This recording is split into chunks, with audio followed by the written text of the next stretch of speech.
I'm not sure why I had to do all of this dramatic hand movements. Well, good afternoon, everyone. I'm Scott from the Old Curiosity Shop. This is probably going to air on Sunday afternoon or Sunday evening following Christmas. And so I certainly hope that, well, even if Christmas packages have been opened and all the carols have been sung, hopefully you're still enjoying time with family and friends, or maybe even picking at some leftover Christmas ham. I know I am. Got a plate full right out there, and I'm going to be heading towards that direction as soon as I'm done with this video. I have some things to show you. They've all been thrifted at local stores here in the Philadelphia area. And of course, as you know, I'm right across the river from my home state of New Jersey, and I go over there sourcing for neat old things to share with you, to sell. Well, to share with you for those who want to watch, but also to sell for those who are interested. My eBay store is the Old Curiosity Shop. Its link can be found in the description box right underneath the video. But you don't have to buy anything to watch. You can just watch and enjoy. Maybe some of these old things will jog your memory. Now, speaking of old things, let me have a sip.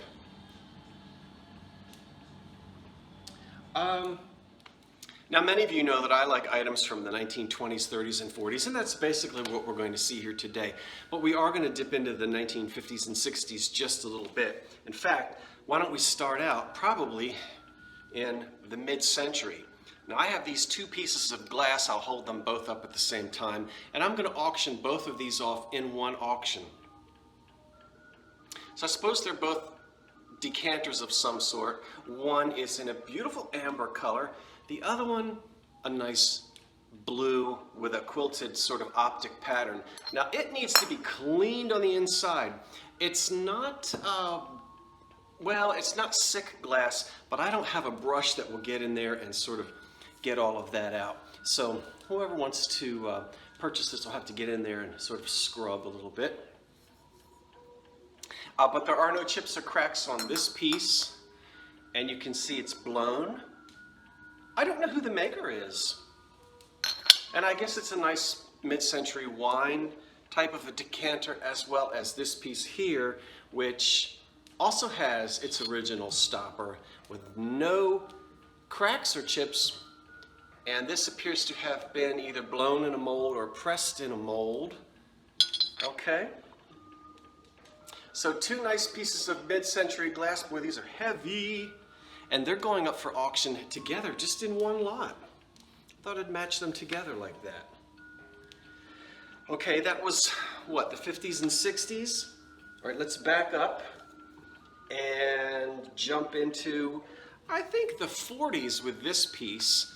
It's made by Hocking in their ruby red color. This may have even been made into the 1950s.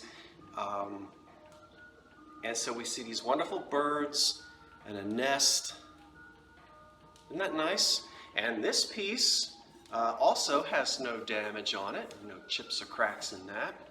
Well, that fire is nice. I'm feeling it back here. I might have to take this sweatshirt off.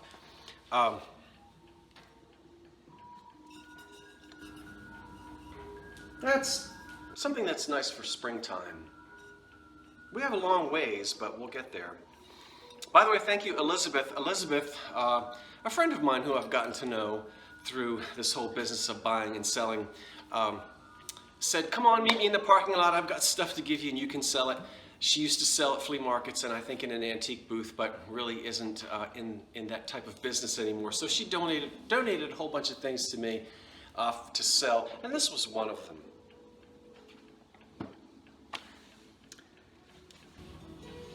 Now I know we're going to be in the 1930s here, and you remember when I found these, I think you might have been thrifting with me, virtually. Two wonderful glass kitchen jars with their lids in terrific condition. Probably an Anchor Hocking or a Federal product. McKee and Jeanette made a lot of this kind of thing, but I'm feeling probably Hocking. And they have these funny little lids. We've talked about that before. But I am going to go ahead and list these. Pardon me. Condition is excellent. A few flea bites around the lid. I'm sorry, around the rim of the canister. But the lids are usually all chipped up, and these are not. They do glow beautifully under a black light. And they'll look wonderful in your 1930s or 40s kitchen, in a Hoosier cabinet, or in any type of sort of Art Deco setting. Or if you like the glow in the dark, or glow under the black light glass for your display cases. Now see, I'll be selling both of those together in one auction. And I think you saw this Noritake jam pot for the breakfast table. All three pieces match. I won't spend too much time on the pieces that you saw me thrift. It is marked Noritake on the bottom, and of course the ladle is a matching ladle. And it's lusterware, and it's going to date to after the First World War, but prior to the Second. Now this is from the 1930s, as it has a really nice Art Deco look to it. I feel as though this might also be an Anchor Hocking piece, or a Hocking piece, might be before 1937. And of course it's an ice bucket. It really does remind me of the rings pattern, banded rings pattern that Hocking made. So I think that's probably it. It's an ice bucket with this platinum band across there for decoration. A very sophisticated Art Deco look. This would go well with all types of 1930s barware. And it has no damage on it. And the silver ring here, this platinum ring on here, is in great condition with no loss. It's a very sophisticated 30s look to it. And, well, let's jump back up into the mid-century. This is another piece that Elizabeth tossed my way. Boy, that's right out of the early 60s. A Trojan horse looking kind of a ceramic figure there. Look at the gold on the back. Ooh. He's not marked on the bottom, but this might be something that was made in Italy. I suppose that might be where it originated. I can't be sure about that, and it's out of my area of collecting. But it is in this wonderful sort of turquoisey that 50s and 60s color that we see, that mid-century color. And I don't know if he was one of a pair which were bookends. I would be apt to say no. Apt to say no? I would probably say no. He's very lightweight. So I suppose, and this part of his mane is not completely flat. But there might have been two, and there might have been something else in the middle. Maybe even a clock or a vase. But we've got the one horse head for you. And let's see, I think we already talked about, and you've already seen, the crocus teolater. Not dripolater, but the crocus pattern here. This teapot made by Hall and sold by the Sears and Roebuck Company in the 1930s. Let me scoot up a little bit closer to you. Yeah, we've already seen this and talked about it, so we won't ramble on. Marked on the bottom, no chips, no cracks, 1930s pattern, and once again, see in the old video, you could have salt and pepper shakers, canisters, the coffee pot, pie plates, pie scoops, all kinds of little kitchen gadgets with that pattern on it in the 1930s. Let's see, how about some more Let's do some more uranium glass. All right, let's. I have a fan vase, which I think I showed you. It will glow beautifully under a black light. As it sits on my hand, you may not be able to tell. It tilts slightly, just a few degrees. It's just a few degrees tilting.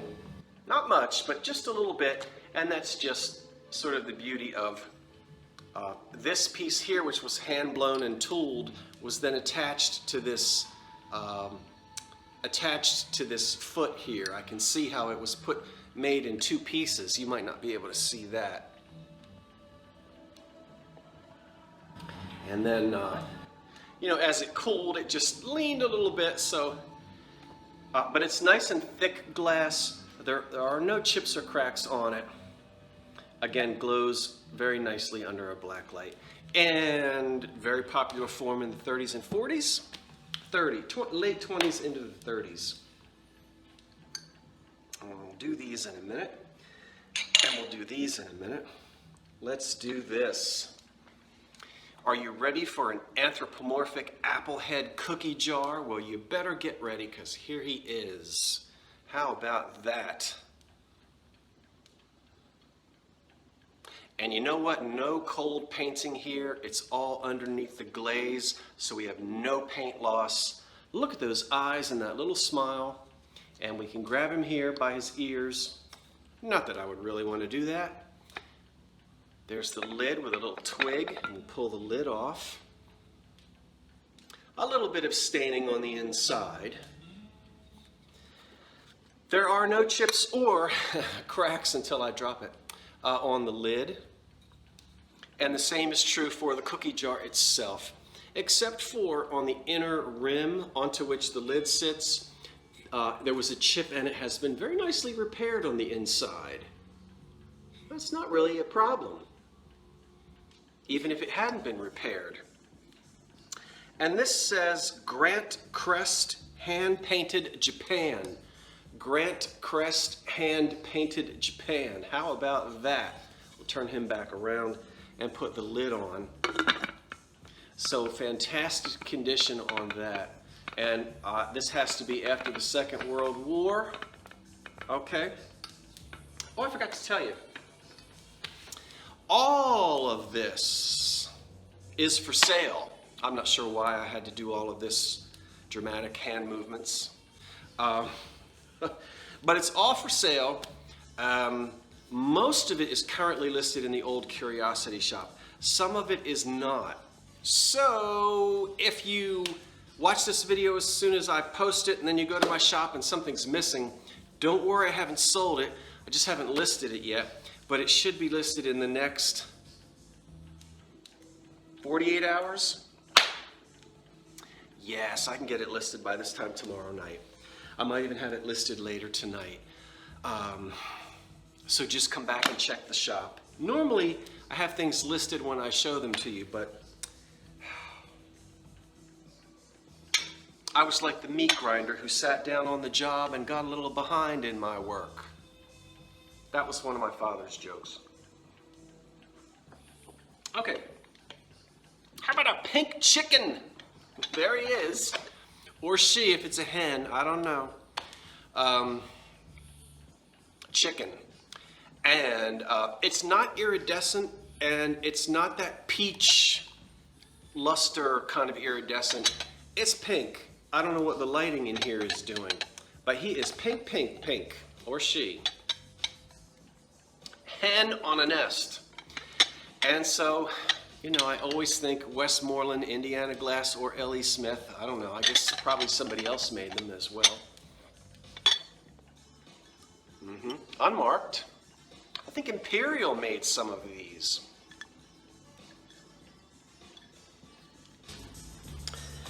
Okay. No chips, no cracks. It's shake and bake, and I helped.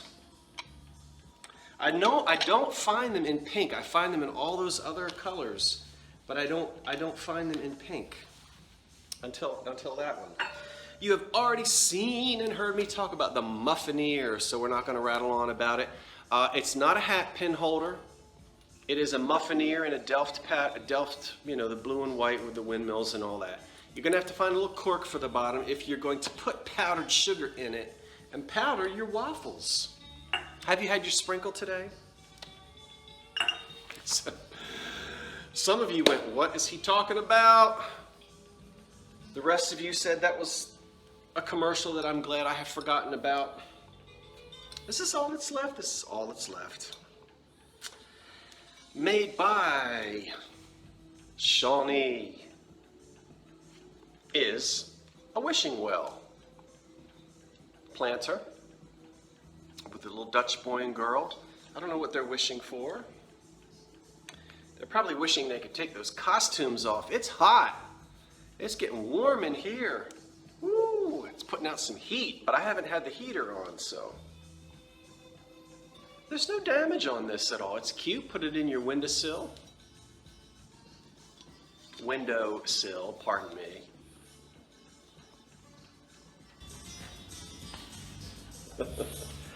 I think I'm going to show you this too.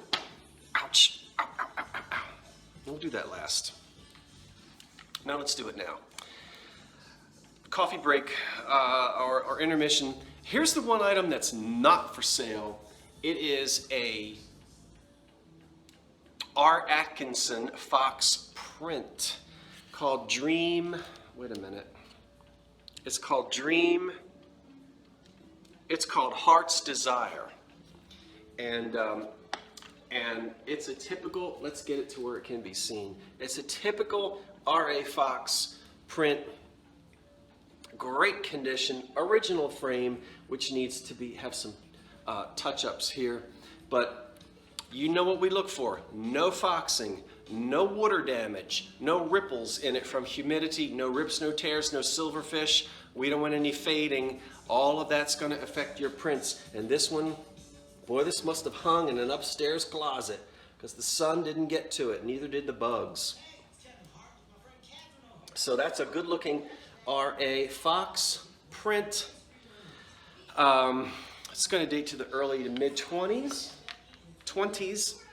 and I'm keeping that. And let's see here. Okay, we're going to do Uranium Glass now, and then a piece made by Anchor Hocking, and then Uranium Glass, and then we're finished. 2 tumblers in a sort of rib optic pattern. Just 2. They have a beautiful glow, of course, under a black light. I don't know the name of that pattern. It's not one that I readily have committed to memory, so we're just going to say 2 little generic 1930s. How many ounces is that? 8. And then these would be actually, you could do wine, water, tea, but they were probably water glasses. And these also have they're on stems, of course, as you can see. And it's got a ribbed and a vertical optic effect. And of course, no chips or cracks. They do glow under black light. So these 2 are going up together. And, you know, I've gotten over trying to find everything in sets of 6 and 8 and 10 and 12, because a lot of us have just downsized, and 2 could be enough. So I'm more than happy to go ahead and sell these just as a pair. And then the last item I have to show you is definitely made by the Hocking company, and they made these this ring pattern with these multicolors, and they late 20s I think it started, but it's definitely was popular in the 30s, and you can get everything. This is just a little bowl, 2-handled bowl. Could be a vegetable bowl for the table. but it's great for popcorn, pretzels, or anything like that. And there are tumblers with these painted rings. I've always been attracted to this pattern, with a pressed pattern on the bottom here.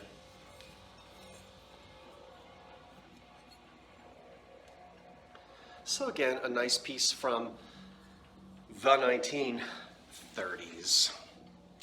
Okay, everyone, that does it. I am going to be hitting the thrift shops and the antique stores during the week between Christmas and New Year's Eve, so I hope to be stocking up and have more things to bring to you in the Old Curiosity Shop in the days to come. I hope everyone is doing well. Thank you for watching. Thank you for all of your support over the last year. I sound like it's New Year's Eve. We'll wait and we'll do that closer to New Year's Eve. Right now, I'll just say have a good time. Go finish that Christmas ham, okay? Or turkey, or green bean casserole, or whatever it might be. I'm Scott from the Old Curiosity Shop saying thanks for watching. Wait for the cat. So long for now.